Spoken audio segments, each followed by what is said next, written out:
All right, welcome to the LA Soccer Hub Show. My name is Gio Garcia. Today is February 11th, coming to you guys on a Thursday night. And tonight we're talking LAFC. We're talking black and gold. We're also talking a little bit about the Bayern Munich versus Tigres matchup that we had that happened today. We got a first team CONCACAF team to make it to the final. But here to help me talk about all things LAFC, we got my man, Garrett Rodriguez, aka LAFC Live. Garrett, how you doing? Doing pretty good, Gio. Thanks for having me on again. I appreciate it. Yeah, man. We had a great time last time, and I'm excited to have you again. Talking about everything what's going on so far, just within the league. For this upcoming 2021, obviously LAFC. There's always things going on. Going Right. on with LAFC. But let's talk about the match today. About we had hmm Bayern Munich versus Tigres. What were your overall thoughts of Tigres playing versus the elite club Bayern is? it was a good match overall. I thought my prediction for the score before was going to be 3-0 Bayern Munich, but obviously Tigres held their own, and Bayern Munich obviously got the best of them 1-0. For a CONCACAF team, though, I think Tigres did really well. Obviously, I was thinking about this as the match went on, as if LAFC had gotten to the final against Bayern Munich, how well would have LAFC done? Honestly, I think we would have lost 3-1 based on how Bayern Munich was playing. That's just my opinion. But I like how Bayern controlled the middle. That was where the game was won, in my opinion. And also, their defense did a great job of shutting down Gignac. And Gignac was going into the back towards his own goal sometimes to get the ball. Obviously, Gignac is not dangerous. If he's by the 18-yard box, that's where he's dangerous, where he was kept out most of the match. So, really well played by Bayern Munich. And that's why they're the best team in the world currently. Yeah, I mean, you really got to see like the dominance of Bayern Munich and how they were to put such a hot team and such a hot player like Gignac to just limit him to what he was able to do. I was tuning in and out, and I saw towards the last 10 minutes of the game, and I really saw how frustrated Gignac really Yeah. was, and I think the credit goes to how great Bayern Munich defense, offense, midfield really is. Well, credit to Tigres, first CONCACAF team to make it to the final. Mhm. And also the way they played, they only lost 1-0 by some people think it may be a controversial offside, no offside call, but I think they reviewed it and they went in. And I think it's always whatever team you are, if you lose by a replay or something like that and it's so close, I think you always have like a weird feeling. But I think Tigres can walk away, knowing that they gave it all they had and they were just so close. Yeah, they definitely competed. It's not like it was a blowout like 5-0 or anything like that. They were right there on the cusp. Even towards the end, they had a couple of good chances. They just couldn't put it away. Gignac overhit a cross, and you can tell he was really, really frustrated. Could have done better with that. Even Guzman went up there to try and get a header in, as we've seen him score in CONCACAF Champions League as well on a 90-minute header.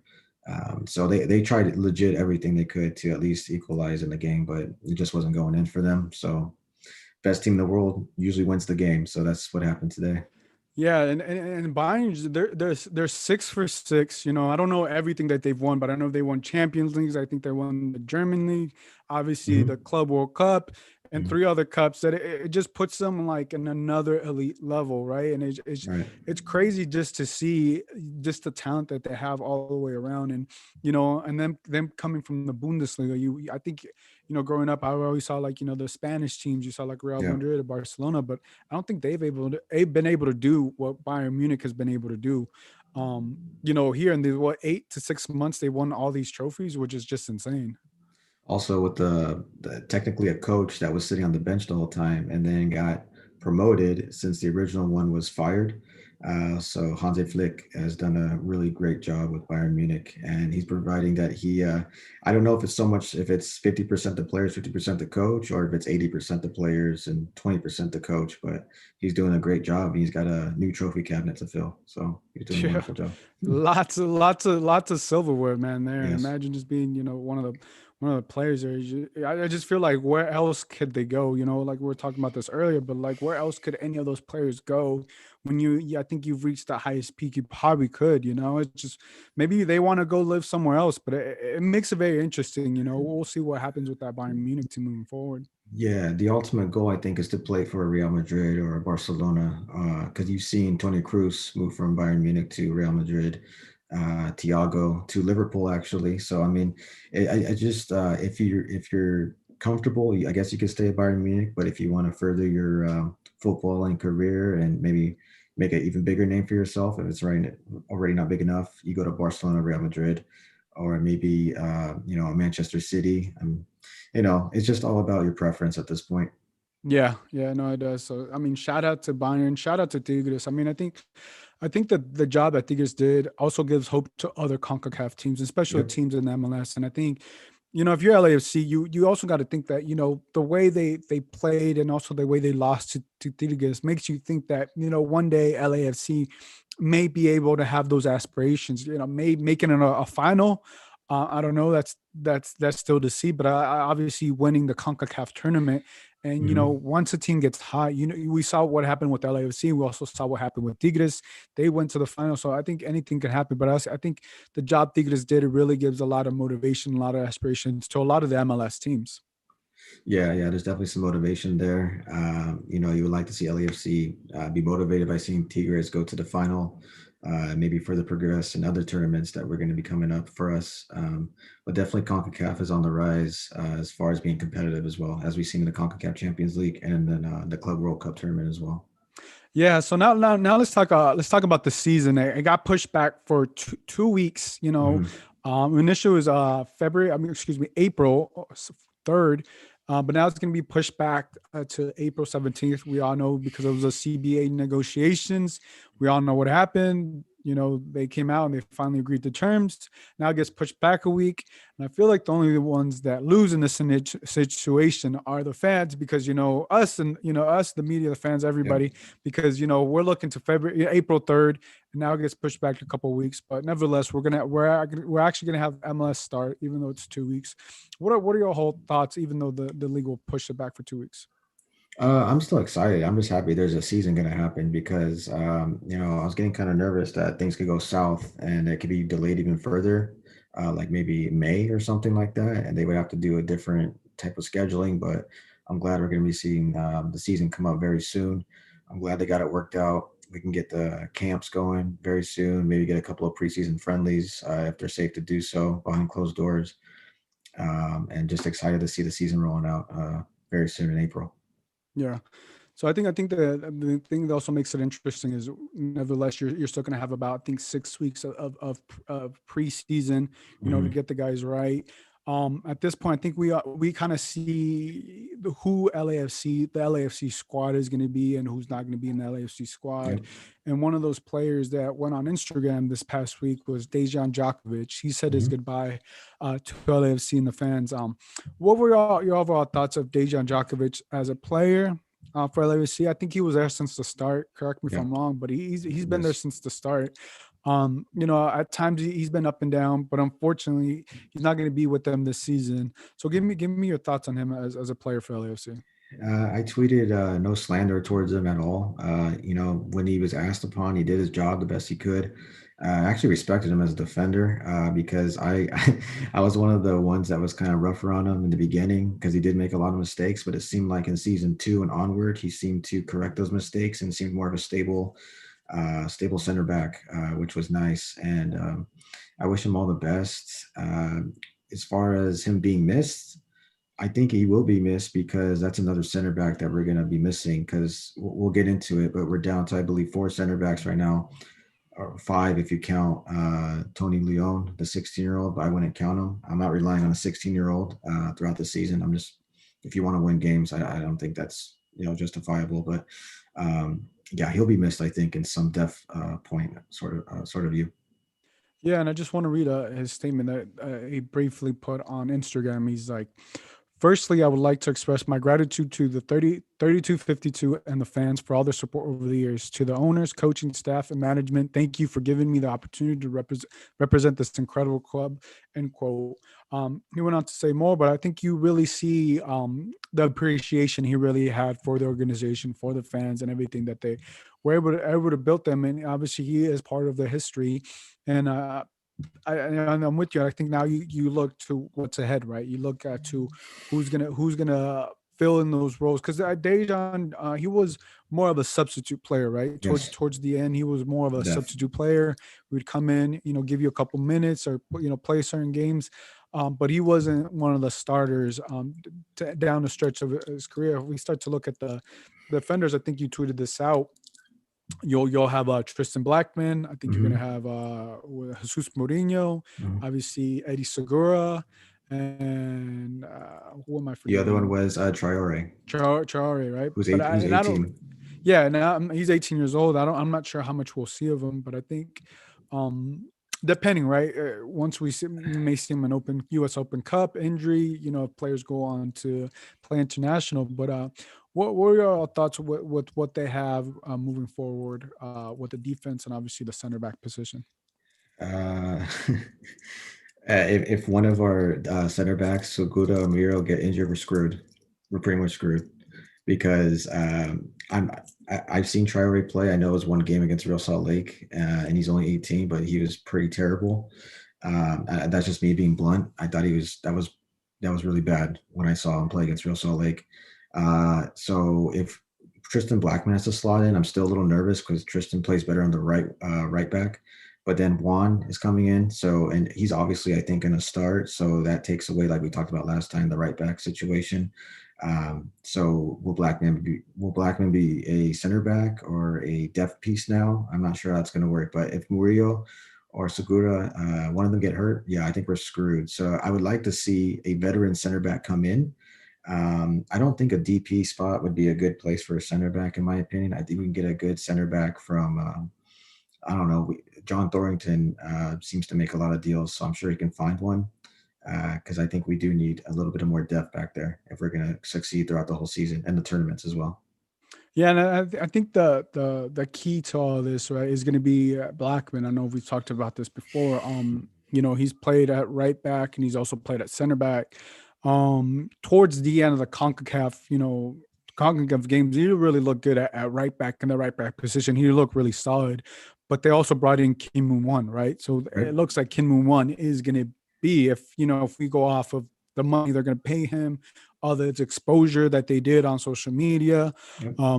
it's fair enough to believe that Kim Won will potentially the right back starting. So, and I don't think Tristan Blackman will start over Jesus Murillo or Eddie Segura. So I think Mhm. that focal piece off the bench is going to be Tristan Blackman. Tristan Blackman. I'm interested to see how Bob Bradley uses him once the season starts. Right? Is he going to be the first sub come in? For right or left back or right or center back, and how will Tristan Blackman change the game for LAFC on the defensive end? Right. I think that's going to be the most interesting thing, and how these players start to gel with each other. And I think we're going to start to know those answers here about around March. That's when the preseason is speculated to start. So I think it does make it for a very interesting dynamic with the defense, but I think also boosts a lot of competition now that not everybody is essentially guaranteed. Even Chiqui Palacios with Michael Fafan on the left hand side, he has some competition there, and I Right. think that's what LAFC was really missing, a lot more competition, that someone could essentially take your job. Someone could start in place of you, and I don't think they really had that last season. No, and plus the formation. I mean, Bob's been using the same formation since he started with a 4-3-3. I mean, will he go with a 3-4-3 this time around and have maybe Murillo, Segura, and Blackman at the three center backs, and on the wings you would have maybe Juan and Palacios flank on the right and left, and then in the center you would have Cifuentes and Atuesta, and then you would have Vela and Rossi and my wish is a DP center forward, but I don't think that's going to happen. But that would be the ideal lineup. Maybe if he switches to something like that, if he gets creative. Yeah, let's talk about that because you make an interesting point because I know a lot of reporters have asked Bob Bradley about that, and I think it's fair to say he's stuck in, not stuck, but he likes to play the way he likes to play, and some people may Mhm. think he's stuck in his ways, other people think he may be stubborn, but I think this is what you get with Bob Bradley. I think the 4-3-3 system is here to stay, and I don't think it's really here to change. Mhm. What are your thoughts on that? Do you think they should change the formation? Well, we didn't win anything last season, so yeah, they should change it. But it doesn't hurt. to change things to see if it's going to work. Because if you're playing against the same teams, because I'm saying because of code restrictions, if we're stuck playing the same teams every so often, they're going to figure this team out right away, which they have in the past. So I'm saying maybe change it up and go to 3-4-3 instead of doing it a 4-3-3, 20 straight games in a row and just playing the same exact players. I mean, we got to change it up, and hopefully, I mean, we got what 2 months to get it right, um, and a couple more additions as well. So we could see a completely new formation tactics, maybe some new starters. But if I see the same players that I don't want to see out there, it's going to be really frustrating. I'm sure other people share the same frustrations as me as well. Yeah, and I think, yeah, I think you're right. That a lot of the teams have figured out how LAFC plays, and I think one of those teams has been the Seattle Sounders, and I think they Yep. know what to expect from LAFC, and I think at times they've had the best of LAFC, coming down the stretch when it comes obviously to the playoffs and certain things, and I think that's when it makes sense to adjust a formation, just certain things. And not saying you have to adjust for the whole year, but I think you got to Mhm. adjust for certain teams. And I think I don't know, and I don't know if Bob Bradley and the coaching staff are going to change that. I know they've been in Seattle with the 4-3-3 system, but I think there's a lot of things that a team like Seattle, who has players who is very talented, just like LFC, can figure you out and know how to take advantage Right. of your weaknesses. And I think Seattle's one of those teams that did a very, very great job. And I think that's where I think down the stretch, LAFC needs to adjust on their formation and just certain things, because if you don't and you have the same thing over and over again, Right. it's just not going to add. I don't know. I just think you're too predictable sometimes. I think Yeah. sometimes they're too predictable. So I just want to give a shout out to Kid G123 said, "Yo, what's up, man? Give us your thoughts. We're on here live, so if you have anything for Garrett and I, please go ahead and comment and share your thoughts with us. But go ahead, Garrett. Yeah, I was gonna say is that after a while, if you play the same formation, same exact everything, you start to get figured out. I mean, obviously LAFC is not on the level of Liverpool, but have you noticed Liverpool is using the same formations, same exact players, and they're starting to fall off the Premier League table. Teams are starting to figure them out as well. I feel like LAFC, like I said, I'm not comparing them and Liverpool as the same caliber because there's levels to this, but LAFC is falling in that same category using the 4-3-3 every single game, and that's what I'm suggesting is 3-4-3 going forward, or maybe even play with five at the back, or I don't know, however he wants to do it, get crazy with it, or just really figure it out because it's going to get frustrating if we go through the season with the same 4-3-3 and we're getting draws and losses, in consecutive weeks, which is unacceptable in a very important year. Make or break. Yeah, and I think to that point, right? If you're playing the same formation and you're not getting, if you're getting similar results, I think that's where a lot of the frustration is going to come in, and I think a lot more of those questions down the road will come in. And also, I think the benefit of changing the formation, you also get to see some of your players, abilities and what they're able to do, right? If you play 4-2-2, I mean 4-4-2, you can see, how some people play better in the midfield, or you got two strikers up top, who plays well up top, and I think, or you can do many different formations, but I think Mhm. with whatever formation, if they're open and want to do that, you're going to be able to increase some of your players versatilities, capabilities, attacking, also being able to defend on this, defend coming back. There's a lot of possibilities, and I don't think you really have to change your whole formation for the whole season, but I think Right. just adjusting to one or two teams that have already figured you out, I think it's a fair assumption. Now, will they do that? That will be yet to see. What these what first three seasons, we Mhm. haven't really seen that, and I don't know Right. if that will change moving forward. Well, we'll wait and see. I'm just nervous because I don't want to see, like I said, the same stale stuff we've been seeing last season, and I don't want to see a couple of players that I've seen in start. I don't want to see them on the pitch, but we'll wait and see, and then we'll judge them. No worries. Hey, it is a tricky situation, and we should also give credit, right? They made it to the CONCACAF final last Yeah, season, of but they course. they they, they came up short. The season before that, and also it's been 3 years for LAFC, so it's a Mhm. work in process, right? Not everything happens right away, even though fans and sometimes us we expect certain things because of the type of talent they have too, and I think Right. also because they're in Los Angeles too. So it's I think a lot of those expectations are fair for us to assume, but I think when you don't meet certain expectations, that's where you start to hear some of the criticism. But I'm just very interested to see what happens. And I think on the other thing, defending set pieces. I Oh know God. LAFC had a struggle defending set pieces, and they Yeah. went a lot with with the zone coverage. I think that is one thing that needs to be addressed. I think that did not work for them at all last season, all the way to CONCACAF. Mm-mm. Every single team was able to take advantage of them. I think you have to see some man coverage on these corner or set pieces. If you don't, I think a lot of questions are going to be asked about Brad Bradley and the coaching staff. If they continue to do zone marking or whatever they want to call it, no marking in the box on corner kicks, free kicks, that whoever's in charge of that just needs to go. Just pack your bags and go, because it doesn't make any sense what we saw in the CONCACAF Champions League defending like that, even through the season two. eh, that's unacceptable, and it's poor marking. It's no offense to AYSO, but I mean AYSO defenders can do better than that. Marking in a corner kicks and free kicks. Yeah, so we need to see difference in that. Just different tactics all around, because like we said, it gets stale after a while. And I don't know if it's just all Bob. I would think he has obviously a major influence on the squad and gives out most of the tactics, but whoever's assisting him as well, they might not be giving him the best sort of assistance on tactical pieces and whatnot. Yeah, I think we're gonna have to see what happens with that, but I think that's what I think that's one of the things I'm gonna keep my eye on, especially with these new defenders that they're bringing in. I Mhm. just want to say, kid's comment, kid 123's comment says, yes, we need more tricks in our bag. We don't want to be so predictable. What I liked about El Munir and what I like about Cifuentes is them taking shots from outside the box. Yeah, I think Mhm.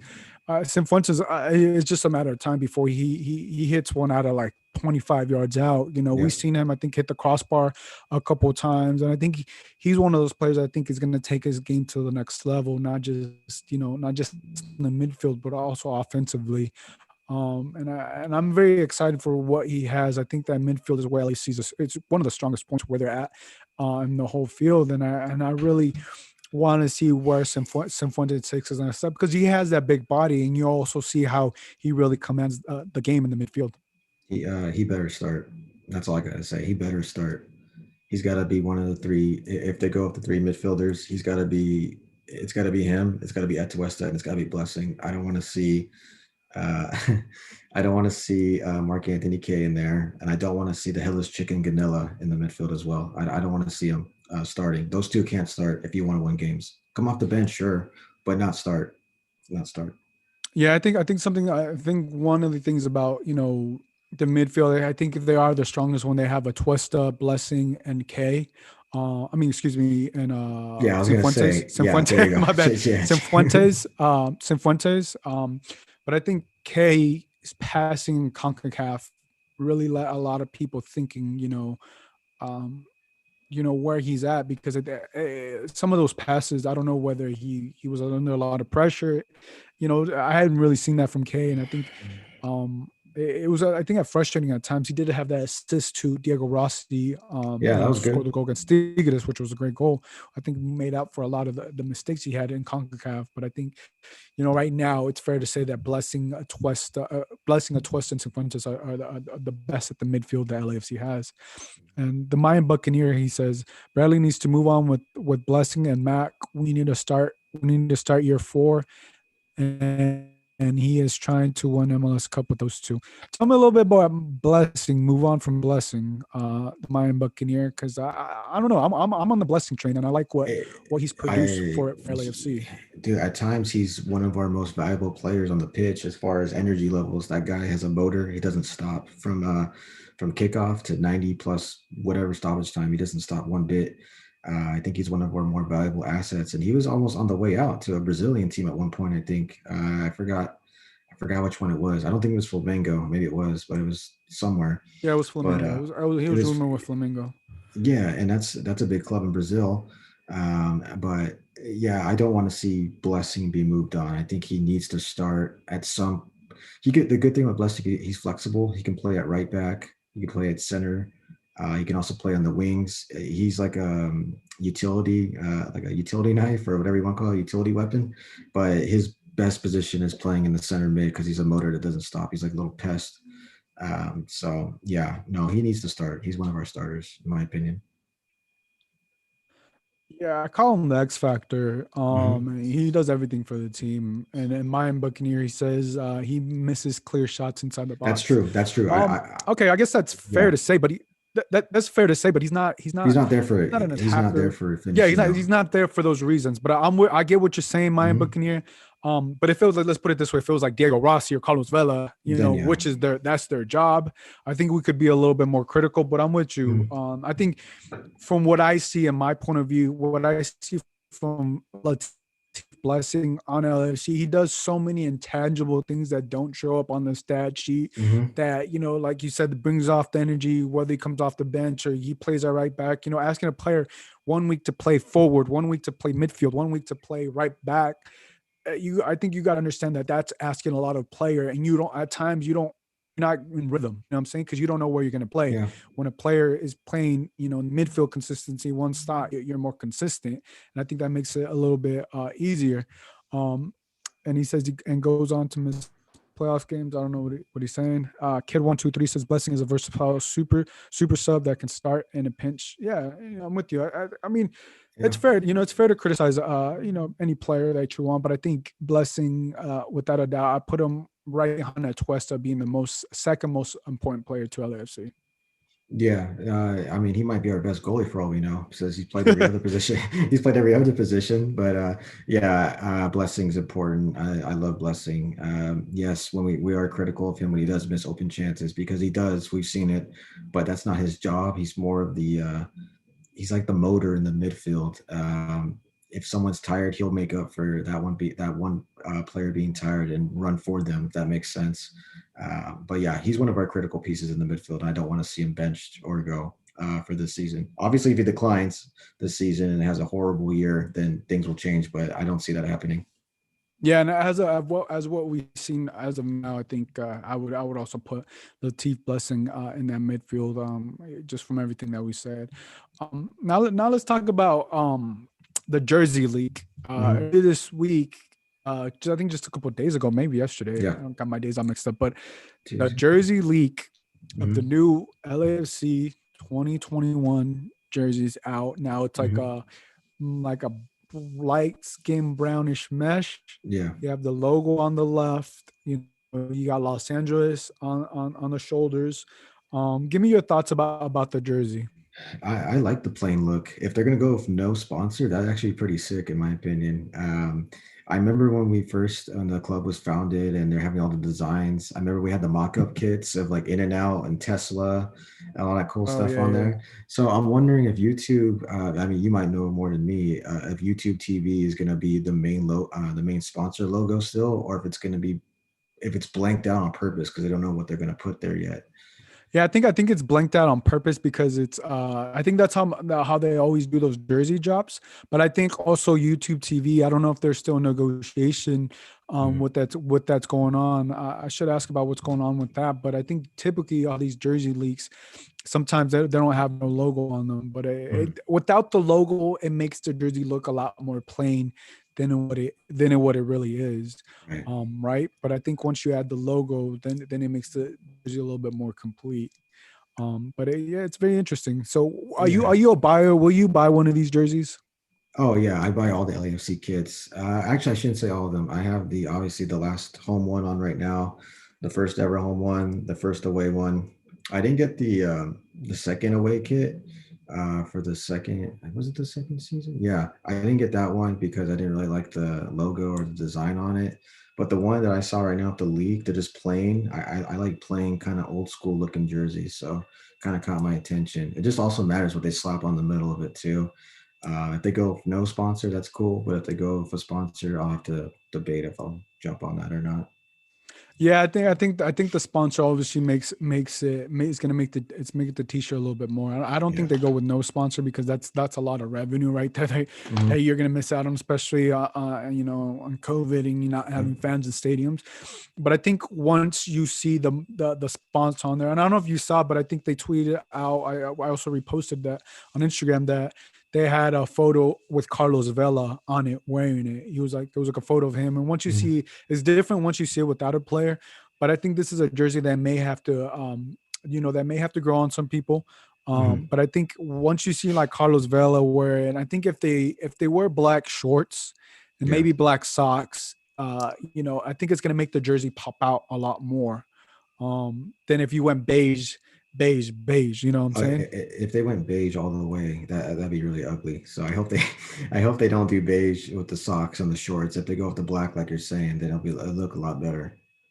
Yeah, no, and I think also, right, if it is the YouTube TV or if it is, I saw some people like, make little memes. It's like Tesla or like Taco Hmm. Bell, like, just different ones that, Yeah. that were very interesting. And I think the next sponsor, I think you try to make it, or you can try, but I think whoever comes up and pays the money, right? If you get a sponsor that has a blue logo or a different logo that doesn't necessarily match the team colors, you just kind of have to go with it, right? Because they're paying the money. But I think the next sponsor, anytime a team gets a new sponsor, it's Mhm. always interesting. I think it takes a little bit of time of getting used to that new sponsor and that new jersey. And now I can also say this is not a jersey that I think I've seen on any MLS team. You know, and Mhm. I know that I don't think any MLS team has had this design, and I know LAFC also try to go very different. They try to be unique in their own way, Mhm. and I think that's what they're also trying to do with this jersey.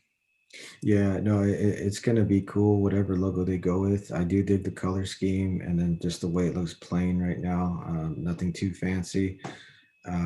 But if they stick like a beer sponsor on the middle, that'd be pretty dope, I think, in my opinion. And then plus, you want to appeal to the fans right now since we have no fans in the stadium, like you said. Revenue, they need to build it up. And if you slap on maybe like I said, a beer sponsor, that kind of appeals to people and it looks cool.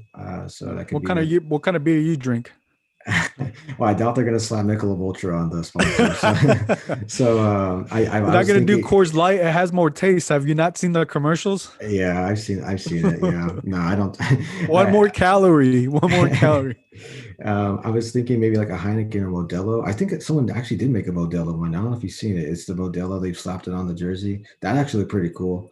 Really, I Uh, think I think I might have seen that. or maybe even the Heineken one, a Heineken on there, something like that. That'd be pretty cool. I'd buy it because it's like I don't know, it's what the kids are wearing, so it'd be cool. Yeah, yeah. I like Dos Equis, so I wouldn't mind seeing Dos Equis on there. Black J Anything, yeah. Op says, hate or love it. MLS slash Adidas push. I think he says pushes for home and away kits every other year. Yeah, I think they do that for money, and I think it's always good to bring in new It's jerseys. money. And I just think anytime you have a new jersey, it's exciting for fans, right? Right. It's exciting because you're getting something new every year. I think one thing that I was interested to see, they haven't really came out with a gold kit, like just a Mm, gold, LAFC black and gold, but you haven't really seen like a gold. I think this is a little bit more beige, and I think gold. I think whenever they decide next season, I think they really got to play in with the gold and going off of that, black and gold and have like a gold jersey. And I think I seen maybe some of the keepers kind of wear, but kind of looks mhm, yellowish. But I think if they really went with gold, mhm. the gold jersey really would look nice. I think what would be appropriate is if we won MLS Cup or that we can have a gold kit the next season, and then we'd be playing as the champ. We can call it the Champions kit or something like that. That'd actually be pretty sick. Okay, I see But you. I see yeah, you. so That's that creative. Should we yeah. add you to the marketing team now or what? Hey, you know what? That'd be a dream job. I never work a day in my life. So yeah, that'd be dope. But yeah, that's just me thinking outside the box. Like if you want to wear gold, you gotta produce. So Yeah, no, that makes sense. That makes sense. So, hey, LAFC, if you're listening, you got to win the trophy in order to get the gold jersey. That's what we're gonna go with. But yeah, I think it's a jersey that it's approved by the fans. I think it will have to grow on some people because I right. think I think you have to see it with the player on the full kit. I think Right. that's what we're missing with this jersey. That's my only takeaway from this. I want to see the full kit, how it looks with the socks, the shorts, and then Mhm. give me a player wearing it. And then I think it's gonna. And then once you define the sponsor, if it is YouTube TV or for someone else, slap it on there, and I think that's gonna make it everything much better. Kid G says, "What's up with the rumors of Vela and Leon?" I Yeah. looked at that, but I don't really see that. Look, let me say this: Vela wanted to go to Barcelona. Mhm. LAFC did not let Vela go to Barcelona. Right. I don't think they're gonna let him go to Lyon, and I don't think that's really a possibility at this stage. Doesn't make Um, sense. I don't, yeah, I don't really think it makes sense. Out of all the And I didn't clubs, really bother asking because to me it seems so far fetched, but I could be wrong. I could be uh, wrong, but I just don't think it really right now makes sense for Vela. I mean, if they had a lockout, yeah. okay, then that would make sense. But obviously, they're not going to have a lockout. But I think right now those are rumors just as of right now. Yeah, I didn't read into it that much because Barcelona rumor seems more realistic than Lyon because that's yes, Lyon I believe are second in the league right now or maybe first. I can't remember, but I don't. There's no reason Vela would go to Lyon right now or even in the summer. That doesn't make any sense to me. If Barcelona called him again and said, "Hey, we need you" or something like that, then maybe he does take the phone call or even Real Madrid or a big club because it's not like Bella's 25, 27. He's up there now a little bit. So Leon, no, I don't think. I think that's just random. Maybe they just picked Bella's name out of a hat and they picked a random club and they said we're gonna link them two together. Um, but yeah, I don't see anything. There's more of a chance that Rossi would be linked to Leon or something like that than Carlos Vela, in my opinion. So Yeah, I'm with you. As of right now, I don't really see anything any that going anywhere with Vela going to Leon right now. no, That's just right now. I think it seems far fetched. I think I'm with you. It has to be a big club, like a big international club, for him to make it interesting, right? right, Um, he says, "Yeah, I don't give him much credence. I doubt they'll come sniffing around, but it just doesn't make sense for LAFC right now." And I think it's interesting now that we live in a time where we're having a lot of rumors, a lot of European teams link to LAFC and hmm MLS teams. And I think that you also get to see the power of what's going on with the MLS and what LAFC is really doing. And yeah, the reach that it really has. That these rumors. Even if they are rumors, are being linked to European clubs like that. And you have players that are in contract, and I think it just speaks of where this league is going. right. And I think we're going to see that as the season goes on, since we're going to begin in April. European leagues are going to be ending around May, June, depending on Champions League and whatnot. So these clubs are going to be having time to scout MLS teams and their players. So I don't be surprised if you see Diego Rossi and Atuesta get linked with some big clubs towards the later part of the year. The Mayan Buccaneer just shut down all the rumors. He said there is no NBA team in France. Thank you, the Mayan Buccaneer. Thank you. So we can confirm that we can confirm that Vela's not going because there's no NBA team in France. So we'll go Got with it. that. We know how big Carlos Vela of an NBA fan is. We've seen on Right. his Instagram dressed up as LeBron James dunking, Yeah. and a hoop in his back, which appears to be his backyard. So yeah, I just don't. There is basketball up there, but there is no Yeah. NBA in France. So So he I won't be think going we'll just we'll because of just go that. with that. Um, but you mentioned Rossi. I want to talk about Rossi. I think obviously he was linked, but he wasn't linked to any big clubs. I think it was at Reading. I believe that he was linked to. It wasn't Oh yeah, second. I think it was everybody was second having a meltdown. Uh-huh. division club. Um, yeah, I think how does Rossi feel?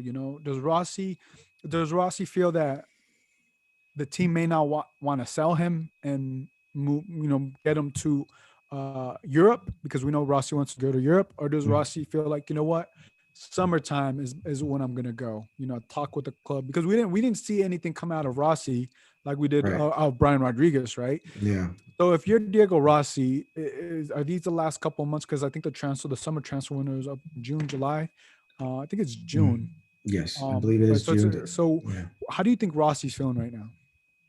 I honestly, those discussions are probably being probably behind the scenes with the club, saying, this is my last season. sell me when when the time is right. After this season's done, sell me.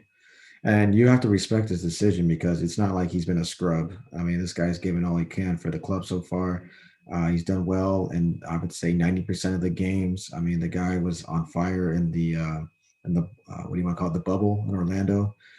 He's one of our best players, top three players of the club, maybe top two, depending what you want to favor the midfielder forward. But I think he's going to go and just say, at the end of the season, please, it's my dream to play in Europe or wherever he's going to go. I think Europe, obviously. But if he goes, he shouldn't be going to Reading. I think he's better than Reading.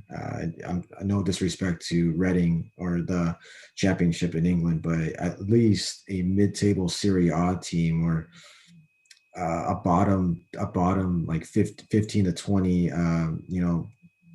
Premier League team. I mean, not Reading. That's just me, though. I mean, No, I'm with you. I'm with you. I don't think it made sense for LAFC or for the caliber player of Diego Rossi is, right. mhm, And right now he's the highest, most expensive or transfer value according to transfer market. He's the highest rated, valued player, most valued player in MLS. I think they have him yeah, at 22 million. And also the transfer window I have right here opens from June 9th to August 31st. So that gives the team about a couple months. So I think if Rossi moves, I think that it's going to be during the summer, and I think it has to be. It can't be. I don't think it should be to a second division team. It has to be a first division, mhm, maybe middle to upper, wherever you could get in. But it has to be. I think it has to be the first team.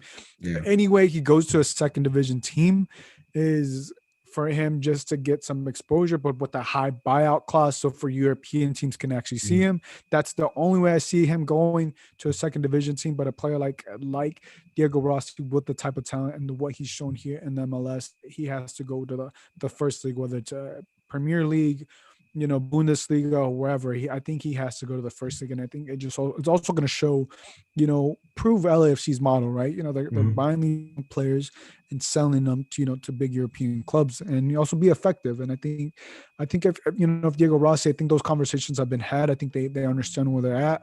It's unfortunate that for him that he wasn't able to move during this transfer window. Now he has to wait to potentially June or maybe to August 31st, depending how things shape up with LAFC. I think another thing that may be interesting. Say LAFC mhm, are hot and rolling, yeah. and he's one of their focal pieces. Is Oh LAFC going to be no, willing to let him go during the summer you when can't. he's hot?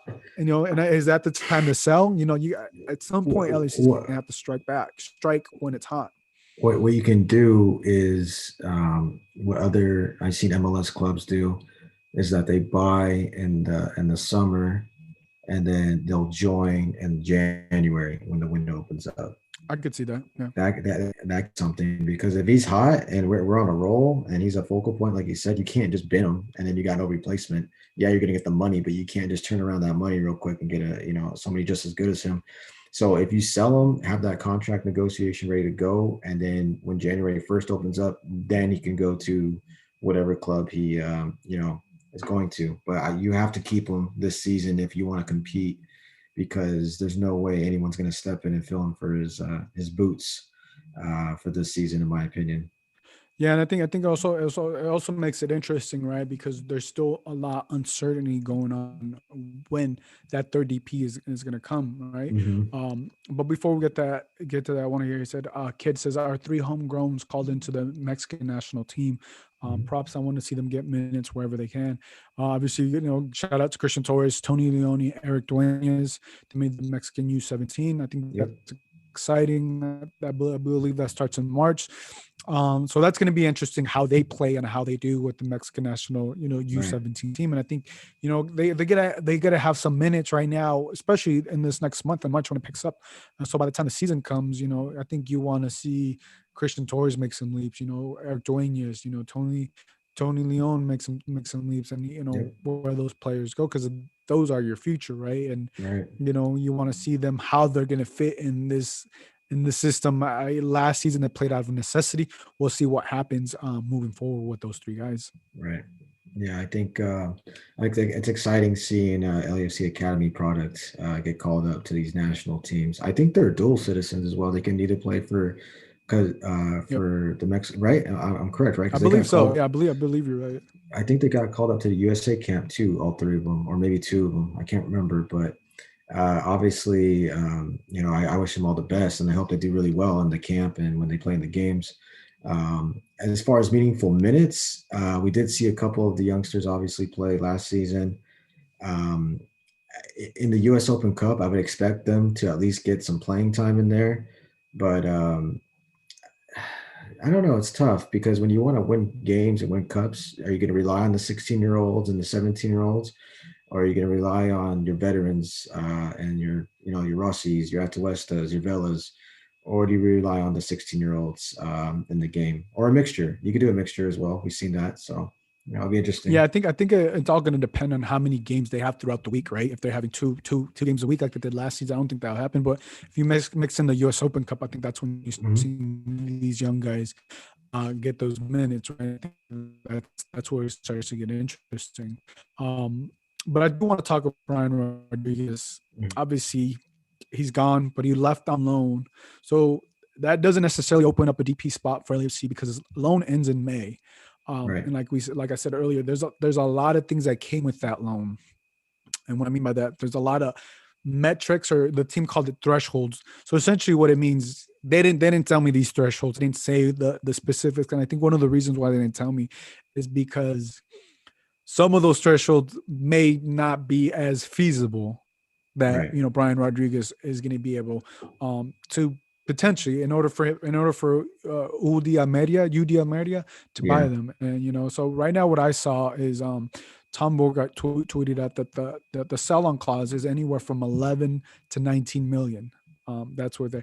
I don't think Brian Rodriguez is worth 19 million, but if you can sell him for 19 million, go ahead and sell him. I think all this is going to depend on how Brian Rodriguez performs. I think there's some performance metrics. I think the Hmm. last deal that I saw, I spoke with the reporter. This was with Calgary. He said that if Brian Rodriguez played 70% of those games, that was in the buyout clause, and I think that's part of the buyout clause. If Brian Rodriguez is healthy, he's playing these games. And another thing that may be tied up to this contract with Brian Rodriguez clause is if they get to the first team. Now I can't confirm. I mean, the first league. I can't confirm that, but I have a funny feeling that has to do with his buyout clause. I was gonna say I looked it up. They're actually, I believe, in second or third place. They're in the Yeah, top. I think they're third last time I saw. They're actually third place and they're behind by 5 points for first. Yeah, so I mean, he went to a decent, I mean, I guess a decent team in the second division in Spain. That's pretty much his level. I'm not trying to pick on him, but yeah, I hope he does really well because of the sell-on clause. We can boost his value even more. I hope he scores 20 goals, gets like 15 assists, so that way we can just boot him out and get more money for him because. I mean, it seemed like he really wanted out, and I think he was on the radio or something, radio show, saying that he wanted out, and he was Yeah, kind I of think he was on a Uruguayan radio show, I believe, or he something like wasn't that. he wasn't crying about it, but he let his opinion be known. So obviously he wasn't happy, and at least I wasn't happy with his play. So I'm kind of glad he's gone. But we'll wait and see. Hopefully, he does well over there. Wish him but the best. But I don't want to see him back in LAFC. Hopefully, it's just a straight sell. In my, hoping for the best. Yeah, and I think just to add to that I think how he performs, I think you have to hope, right? If you're LAFC, he has to perform way better than he did with LAFC because I don't see any way that he comes back. He doesn't want to come back. He's made it known that he's ready to go, right? And there's nothing wrong with that. I don't think there's nothing wrong for him wanting to go. I just don't think he showed that he was ready for the next level in his play. You know what I'm saying?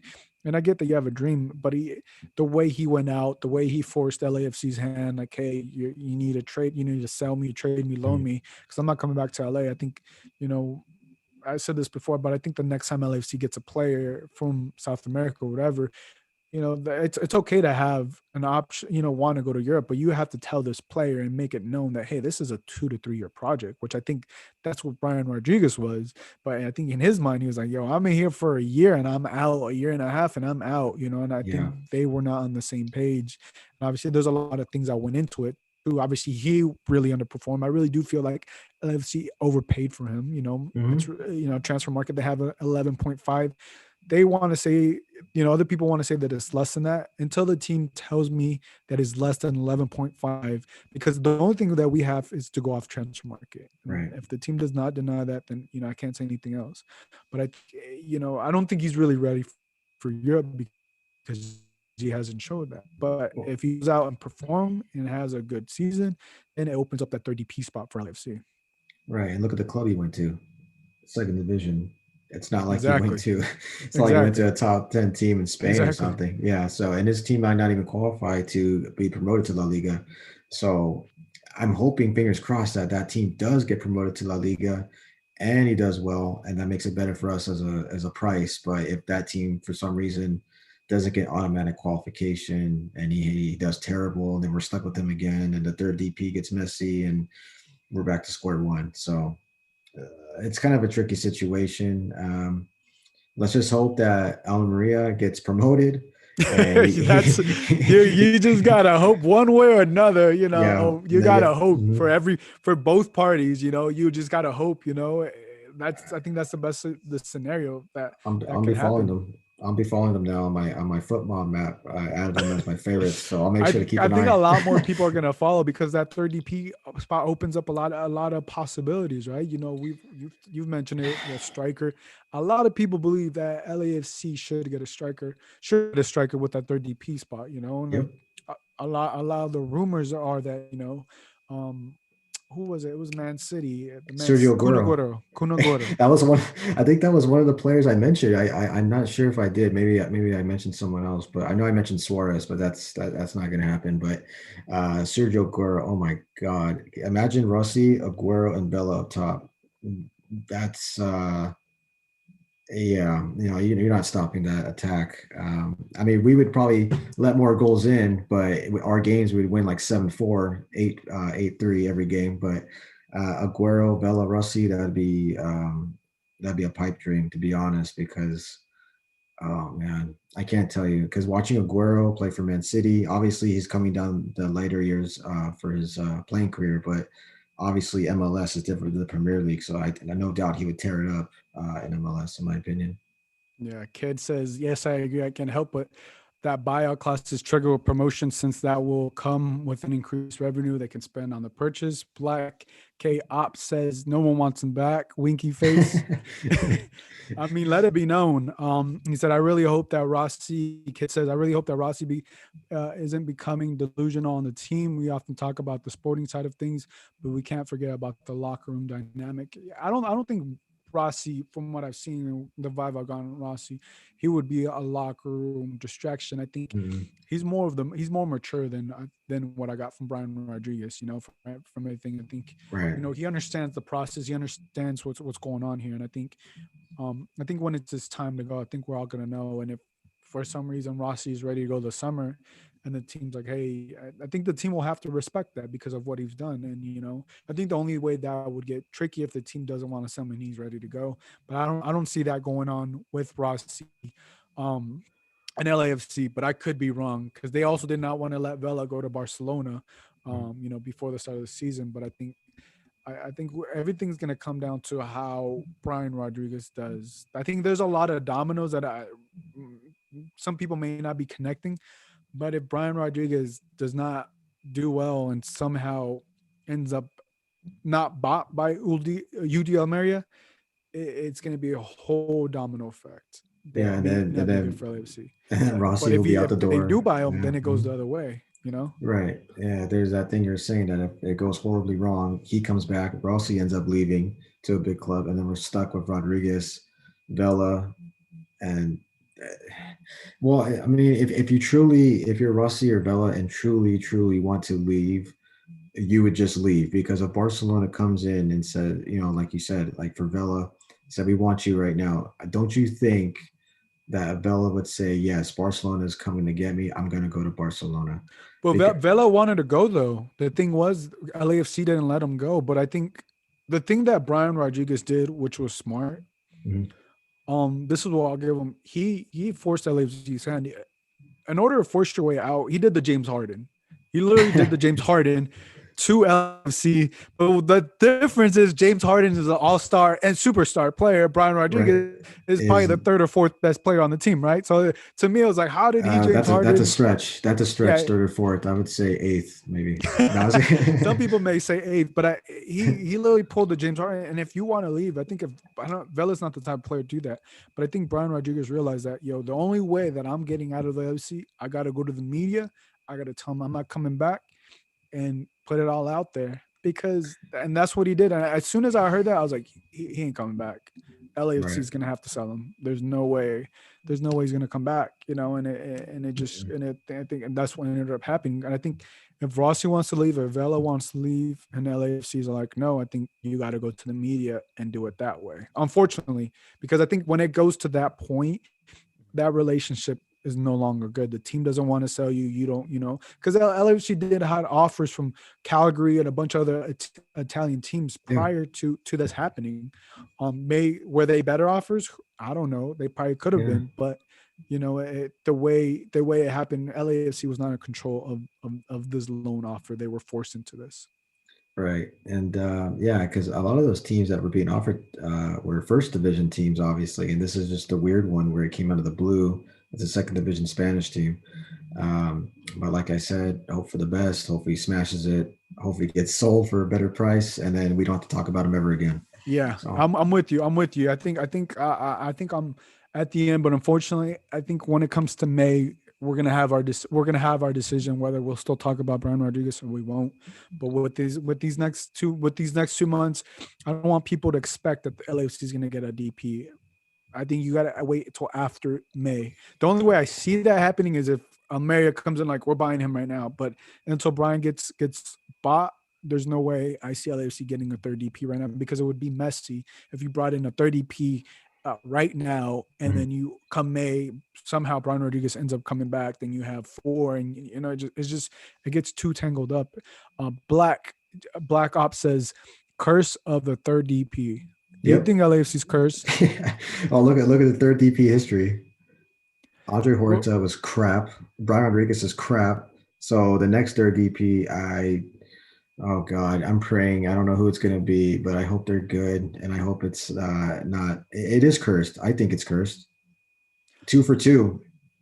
2 for 2. It's still young. So I think you still got to give it some time before you call it a curse, because when I think of curse, I think of the Cubs, or, I think of the Boston Red Sox. I know that's 100 years and stuff, but I think they have not had success in that third DP spot. And I think if everything works well for LAFC and they open up that third DP spot, and for whatever reason they don't get a striker, I think that's when a lot of questions are going to be asked. And I think you can start to bring in, are we cursed or certain things like that. But I think you got to do that after the season, because you got to give the third DP a shot, whoever it is. But I think kid says, don't jinx it. I'm not trying to jinx it.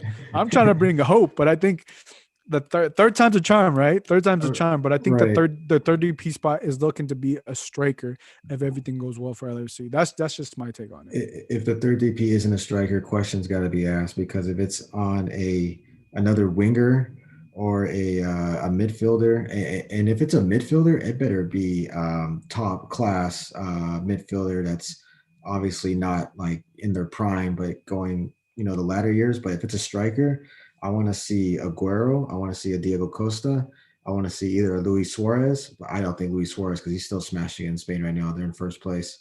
I want to see an Edin Dzeko. I want to see something like that. That's what I want to see. Or a Mandzukic. Something like that up top. Or Falcao, center forward. That's what I want to see. I don't want to see Corey Baird. I don't want to see Musso. I don't want to see what was that one guy we had a long time ago? Rodrigo Pacheco. If you remember who that is, he was in the first season. He didn't play at all, really. I don't want to see any of those type of center forwards, because what we have right now is not even close to good enough to do anything this season, to be honest, at all. You know what's interesting about all the names that are being linked, and some of the names that you mentioned, that this typically doesn't fit LAFC's model, right? Exactly, that's the problem. Young players, but I'm with you on this. Young players, right? Which have they gone obviously Carlos Vela is Carlos Vela. Mhm. He's a centerpiece of everything. Mhm. Um, but all the players that you mentioned are not young players. They're Mhm. more veteran, more mature, more seasoned, as some will call it, more experience or whatever. And um, I think they may have to go away from their model on this third DP. I Mhm. think I could be wrong, but I think if they want someone, or if they get like a young third DP striker from South America or whatever that we don't know of. I don't know, but I think it has to be a striker. But I think if you get a seasoned striker, and I know this is not LAFC's model, I think that's what we're gonna see. Will they go away from their model? And I don't know if they will. Well, if you don't go away from, if you, like we talked about the tactics, it's not tactics we're talking about now, but if you stick with the stale stuff, you're gonna get a stale product. If the milk expired last week, you get a new gallon of milk. So obviously, who would you rather have? Corey Baird, Musso, I just call him Musso for short, as you know, Trejo, or would you have Sergio Aguero? Out of those four, which one would you rather have?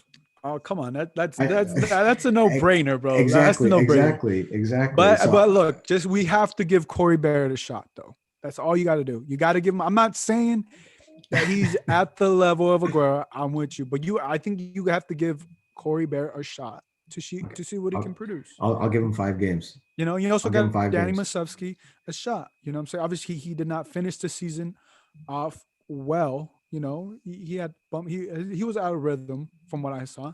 But I think you got to give Danny Musovsky. You got to see what they can give you from March, from April. Yeah, March because it's a preseason from March, April, May, because May is when at the end of May. Let's go at the end of May. You got to give them some couple months. I know that's not a lot of time to ask, but I think you got to give those players a shot um, to see where your third striker. And if it is Kun Aguero, I guess you go all in, but you got to give those guys a shot. I will give Corey Beard. I was going to give him 5 games, but you convinced me to give him at least till May. If he's putting them goose eggs, zero everything all around, I'm gonna start complaining. I'm gonna start complaining because the squad we have right now is not good enough to win MLS Cup, in my opinion. Right now, not even close. Yeah, I think you're missing. I think that 30P is going to be very crucial to LAFC, especially how they Mm-hmm. build up the defense and what's going to happen. Obviously, we're going to know those answers after May, but I think you got to give those players a shot just to see because they what I see is they didn't pick up Bradley Wright Phillips, who I know is seasoned, but he's shown he could score this past season, and they got Corey Baird. That's what I see. That was potentially the trade off there. You got someone younger that's been in the league, Mm-hmm. and I think you got to see what Corey Baird can do. Obviously, I've seen some highlights, but I think you got to see what he does with the LAFC system moving forward. Kid 123 says I have faith in John Thornton. Mayan Buccaneer says who would you guys take from a Liga MX striker? I don't really follow Liga MX East, so if you can drop a couple strikers. I don't really know. My dog's barking, so No, you're I don't good. know if you like that take. I Kid just want to says bring Henry up. Martin. Do you follow Liga MX? No, not really, man. I just know that Tigres is good, and with Gignac? I'll take Oh, Gignac. that's the type of striker we need. That's no BS. He's straight to the point, shows passion. I just want to bring up this one stat. Last season, Corey Baird in 14 games had 2 goals. Yeah, He I started. did see that. I did see that. I think So the only reason I say you have to give him a shot is because he's on an offensive minded team. RSL was RSL last year. Now, because LAFC kind of gave up a lot to bring him over here, so uh, they know obviously something we don't know. So I think you got to give him a uh, shot, and if it doesn't work, then you got to explore that third DP option for real. yeah, yeah, I guess. I don't know. It seems like center forwards always haunted us every single season. I mean, Dio did work when he first came. He was a goal scoring machine. And then he just faded away. He had some, problems that, that came up, unfortunately, and he had to deal with that. which sucks. Urania was Yeah. not really a goal threat, but more of a hold-up man. Well, actually did a fairly decent job. Um, and I then think he might that, have been past his time though. I don't know. He you never know, really got into the mix. Even Christian Ramirez, he wasn't he wasn't as effective as I think you would want him. Obviously, he spent right? just a season or half a season with LAFC. Yeah. If you look at it, the center forward history is not very. Yeah. It's not very good. And then when Vela plays center forward, that takes away from the wing. So I don't really like Vela playing center forward. The whole point is to have a center forward who can slot in the goals and make it easy on everyone else. But I guess time will tell if Corey Barrett's going to be the answer, not Super Corey. But I'll give it. Would it be funny if like by the end of the season you're rocking a Corey Baird jersey and you're I like, you know will. what? If You know what, Corey, Corey? At the start of the season, I wasn't really excited about you, but you know what? You came in through and you shut me up and you proved us wrong. if Corey, if Or it could Corey, be the other way around. if Corey Barrett happens to score 10 league goals this season, I will get a Corey Bear jersey. 10 league goals. All right. 10. All right, guys, people in the chat, do you see this? He said 10 league goals. He will get a Corey Bear jersey. If he scores 10 in the league, I will get a jersey of Corey Barrett on my back. Okay. Okay. We have it here. February 11th, 2021. It is documented. Watch him score like 25 or something like that. What if he comes up short? He's like, you know what? I heard the podcast. I'm just going to score 9. And Hey, give it you like 21 assists. saves me $90. So there you go. Or $100, whatever it is now. So Yeah. A couple people in the chat. It's like Kid123 saying Henry Martin. Oh, yeah, you said that. Gignac, I think Gignac is retiring with Tigres. I don't see him going anywhere. JJ Macias. These are names I've heard, but I haven't really watched Liga MX. I used to watch it when I was a kid, but I haven't watched it as much now. Because JJ Macias is an interesting one because I see a lot of Chivas fans talk crap on him, and I've always thought he was decent, but he was linked to some European clubs, and he was good when he was on loan at Lyon. And I don't know, that'd be interesting. I mean, if he came to MLS, I think he would do decent, but is he the answer that we really want? Probably not. So, I mean, why settle for the low block when we want to go up higher than that? Yeah, we'll see what happens. But Garrett, it's been a pleasure, man, chatting with you. Let the people that are listening, obviously, where they can follow you and they can follow your takes and everything that you got to say, everything about LAFC. All right. Well, thanks for having me again, Gio. You can follow me at We Are LAFC Live on Twitter. That's where I'm mostly at, running polls, just saying what I want, however I feel. Pretty blunt with Statistical it. polls, guys.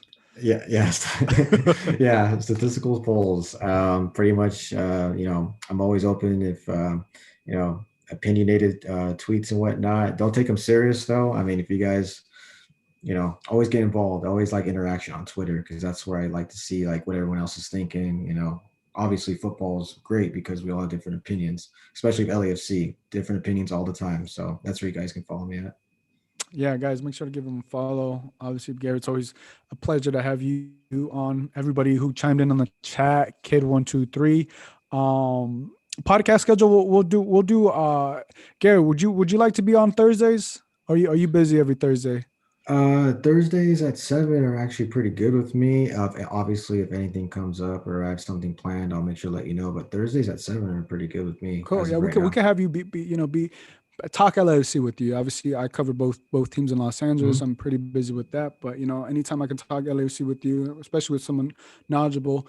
Guys, I always post podcasts. Sometimes I post more because certain news breaks or certain things. I'm going to try to get on more of a schedule, but one thing you guys can count on, I'm always going to have the content up on there. Sometimes it's on Monday, sometimes it's on Tuesday. I usually try to have 2 a week. So it's either I post it Monday, Tuesday, and then sometimes it's Thursday, Friday. But for the live stream, I'm going to try to do for LAC live stream, I'll try to do Thursdays at 7 just to talk, what's going on with the LAFC. Obviously, there's things to talk about. We can, give our thoughts on everything. And then Mayan Buccaneer says, make it 10 goals the whole season. Yeah, I think that's That's right. Yeah, that would be something. He's like, I'm just going to stop at 10. Hey, you know what? If we're trying to go for a playoff push, if we really need it, you better not stop at 10. We need 20. Uh, Corey Baird, I doubt. I don't know. Maybe if he's watching this right now, please get over 10 goals. Get over 10 goals. I want you to do really well for LAFC. So get over 10 goals.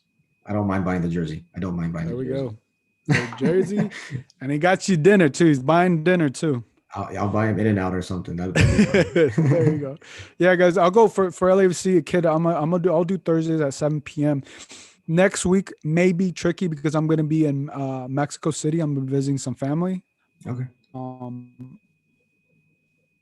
But I'll hit you, see what you're doing. Yeah. Maybe we can get on the live, talk with Kid and a couple people on here, talk LAFC, what's going on. Maybe something happens next week. We never know, but it's always good to talk about LAFC. But guys, if you guys enjoyed this episode, make sure to give this a 5-star rating on Apple Podcasts. You can also listen to this podcast on Spotify. Obviously, you can check out this live stream on YouTube. I also post these to our Facebook account on LA Soccer Hub and also on Instagram. So make sure to follow us there. And you guys can follow me at Gio Garcia LA on Twitter. So for Garrett, this is Gio. We'll catch you guys next time. Bye, everybody. Thank you, everybody, for being on.